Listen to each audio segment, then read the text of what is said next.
পৃথিবীতে এমন একটা দেশ আছে যেটা হয়তো কয়েক দশক পর মানচিত্র থেকেই হারিয়ে যাবে। হ্যাঁ, সত্যি বলছি, এটা কোনো সিনেমার গল্প না। আজকে জানব সেই অজানা দেশ তুভালু সম্পর্কে। এই দেশটা কোথায়? তুভালু একটি ছোট দ্বীপরাষ্ট্র, প্রশান্ত মহাসাগরের মাঝখানে। এটা অস্ট্রেলিয়ার কাছাকাছি, আর প্রশান্ত মহাসাগরের নীল জলের উপর ছড়িয়ে থাকা ছোট ছোট ৯টি দ্বীপ নিয়ে দেশটি গঠিত। তুভালুর আয়তন মাত্র ৩৬ বর্গ কিলোমিটার, মানে একটা ছোট উপজেলার থেকেও ছোট। আর জনসংখ্যা মাত্র ১১-১২ হাজার মানুষ। এটা পৃথিবীর সবচেয়ে ছোট দেশগুলোর একটি, সবচেয়ে কম ভিজিটেড দেশ, আর সবচেয়ে নিচু ভূমির দেশগুলোর একটি। সত্যি সত্যিই দেশ?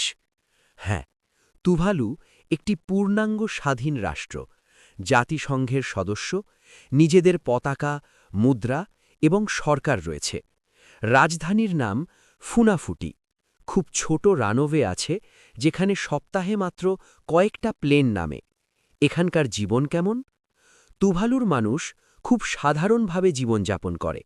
এখানে কোনো বড় শহর নেই, বড় শপিং মল নেই, ফাস্ট ফুড চেন নেই, ট্রাফিক জ্যাম নেই। মানুষ মাছ ধরে, নারকেল চাষ করে, আর ছোট কমিউনিটিতে শান্তভাবে থাকে। রাস্তাঘাট এতটাই ফাঁকা, অনেক বাচ্চা রানওয়েতে খেলাধুলা করে। এদের ইনকাম হয় কিভাবে? তুভালুর অর্থনীতি খুবই ছোট, কিন্তু একটা মজার বিষয় আছে। তুভালুর ইন্টারনেট ডোমেন হল .tv। অনেক টিভি ও মিডিয়া কোম্পানি এই ডোমেইন ভাড়া নেয়। এটা থেকেই দেশটা ভালো একটা অর্থ আয় করে। সবচেয়ে বড় ভয়, তুভালুর সবচেয়ে বড় সমস্যা হল সমুদ্রের পানির উচ্চতা বেড়ে যাওয়া। এই দেশটির বেশিরভাগ এলাকা সমুদ্রপৃষ্ঠ থেকে মাত্র ২ থেকে ৩ মিটার উঁচু। যদি সমুদ্রের পানি আরও বাড়ে, তাহলে তুভালু একদিন পুরোটাই পানির নিচে চলে যেতে পারে। এটা হয়তো পৃথিবীর প্রথম হারিয়ে যাওয়া দেশ হতে পারে। সেখানে যাওয়া কত কঠিন?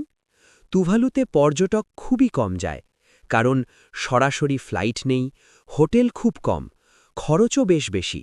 তাই এই দেশটাকে বলা হয় ওয়ার্ল্ডস লিস্ট ভিজিটেড কান্ট্রিজ, মানে পৃথিবীর সবচেয়ে কম দেখা দেশগুলোর একটি। তুভালু আমাদের দেখায় পৃথিবীতে এখনও অনেক দেশ আছে যেগুলোর কথা আমরা জানিই না, আর হয়তো একদিন এই দেশটা শুধু ইতিহাসের পাতায় থাকবে। আপনি কি এমন আরও অজানা দেশ সম্পর্কে জানতে চান? কমেন্টে জানাবেন, আর ভিডিওটা ভালো লাগলে লাইক, শেয়ার এবং সাবস্ক্রাইব করতে ভুলবেন না।